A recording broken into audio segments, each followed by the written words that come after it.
Hello, everyone, and welcome to part two of the Into the Flames pre-alpha showcase. Current development build. Just a disclaimer: things you see be updated, graphics, animations, and stuff like that. A lot of stuff's placeholder. There's some final stuff, some stuff that's not quite ready yet. But today we're gonna focus on the engine and ladder. We'll go find a hydrant, mess around with that, and then we'll put the ladder stick up in the air. And then we'll briefly go over some UI stuff.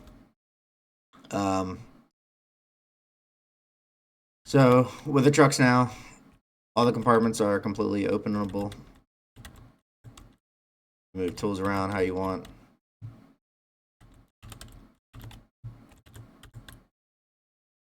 I put bunker gear on the truck in case you forget it at the station. Another big change is compared to ITF1. So basically, the way it used to work is when you entered a passenger seat or vehicle, your character was kind of destroyed and you became that vehicle. Now your character's persistent across the game, so there's no more glitchy looking loading and unloading of skins mid game.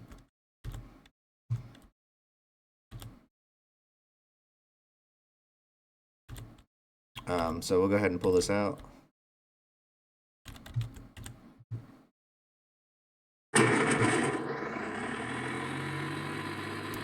I'm gonna mute the game real quick.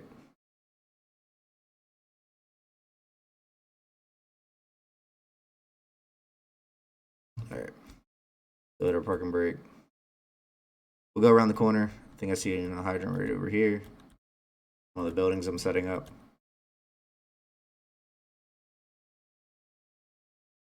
There's third person camera as well.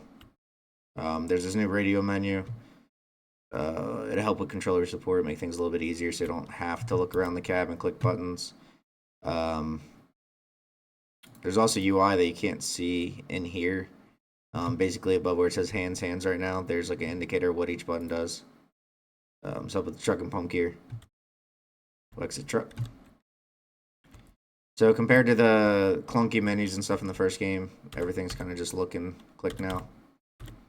So you pull your tank to pump, play your deck gun, grab your hydrant wrench.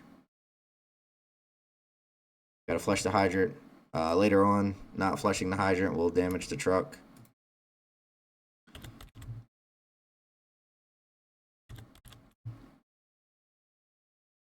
Go ahead and connect our hose.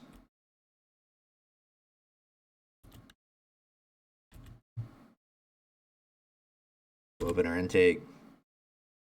Then we'll open our tank fill. Just like the first game, there's easy pumping. You click this, you won't need water, you won't need to mess with any of the levers, you just press that button and things just work. Eventually, long term, this game will feature one-to-one pumping in real life, full pressures. Anything you do in a real pump, you'll be able to do in the game, including braking the truck. So, something to look forward to long term. Stretching lines and stuff. So, you see the lines in use now. Have our shoulder load, we can deploy it. Easy pumping, I think, is probably on. So easy pumping off, we have no water. We open the valve for it. We can drop it.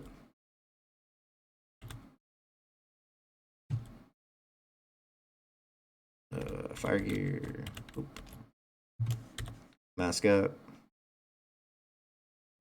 Stuff like that. So the other cool thing is, so like if you lose a tool in the truck, you can go in the UI, there's a vendor menu, and you can order a new one. As I add new tools to the game over time, you'll be able to go in there and purchase them and then put them on the truck in their spots. Some tools can only fit in some spots. For instance, the hook spots. These smaller tools, they can all be interchangeable wherever you want them. There's an officer seat tool too. You can switch out to. I think it's the same tool, so I didn't switch, but grab that. Yeah, you can see. So all the hoses on the truck will be interactable. Eventually, you'll be able to customize your hose loads on the back of the truck, and hose diameter and stuff like that. But we'll get into that later, long term. So that's pretty much the engine. We'll run back to the firehouse, get the ladder truck. get our PT in. And talking about PT, so when the game launches, part of story mode to be available. The first level, pretty much, which is first 2 levels, really. So you'll be joining the fire service. You'll be taking a civil service test.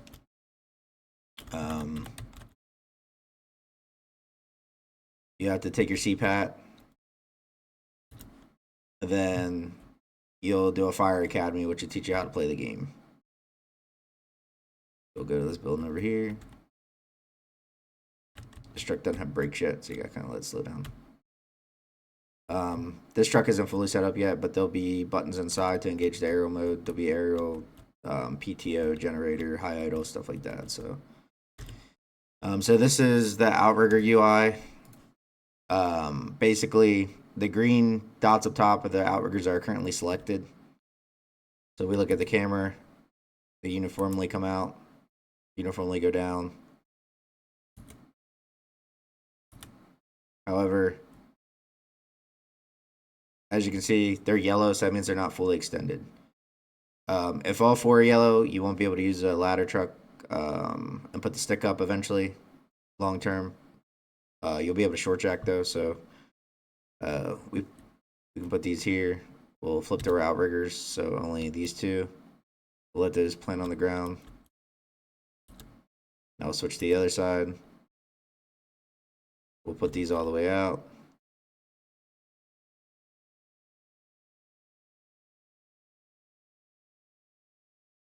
You can also switch them, so you can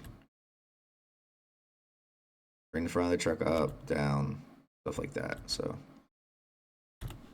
eventually it'll be a full leveling system with the truck. You have to make sure it's level. Weight distribution on the Outriggers and stuff like that. Put plates down. There's a whole bunch of stuff coming. So we get up on the ladder. Kind of buggy, but we made it. You take over the ladder. Just like the first game, multiple views. Stick, however you want to use it.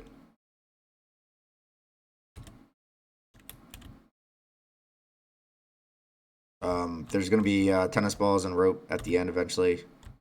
Oops. Off the driver's list. And there'll also be stick sway in every direction. Pretty much the inertia of you using it. Just like real life. Bunch of stuff coming. This is pretty much all we have for the ladder truck at this point in time. There's no ladder pipe on it. There won't be. Game's inspired by Boston. We're not one-to-one with Boston stuff, but a lot of the designs and area designs on this map would be Boston. So talking about the UI.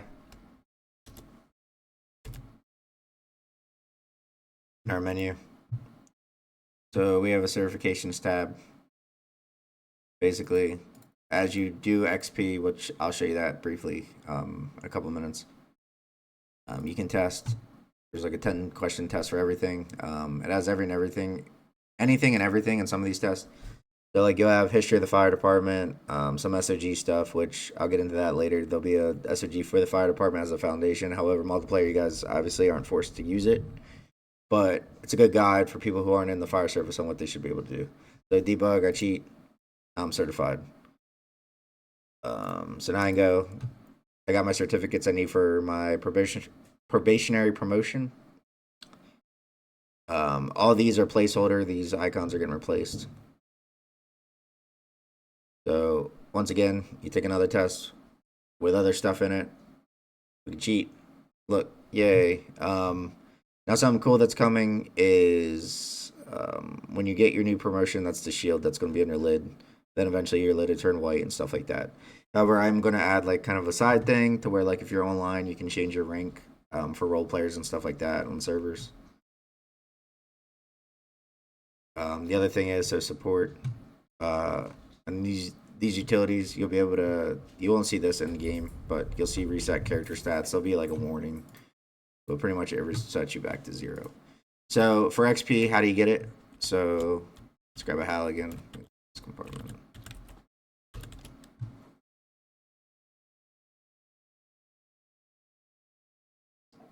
So we have our training door over here. Just to use as our example. We'll reset the door. So everything you do, I wouldn't say everything. This is a bug that happens with a ladder truck, by the way. Our guy will be floating now. Everything you do nets you XP. I wouldn't say everything, but a lot of meaningful actions. So this is only 2 XP. You probably need like 1,000 to rank up. But when you force like a real door on a fire, you'll get like 25. You complete the fire, you get like 100. So depending on the actions is the XP amount. There will be a daily cooldown for this door, so you can get your reps in. It'll probably be worth a little bit more as well. So maybe you can get like an extra 100 XP a day if you train. Forcible entry will be getting expanded later on. It won't just be a press one button. It'll turn into like a more realistic mini game based on defeating the door, defeating locks and stuff, and actually saving your progress and the whole 9 yards. But this is pretty much it for now. There'll be another showcase soon, and I appreciate the support. Appreciate our guys swimming, and any questions, comments, concerns, you can post them in the appropriate locations. And thank you guys, and have a nice day.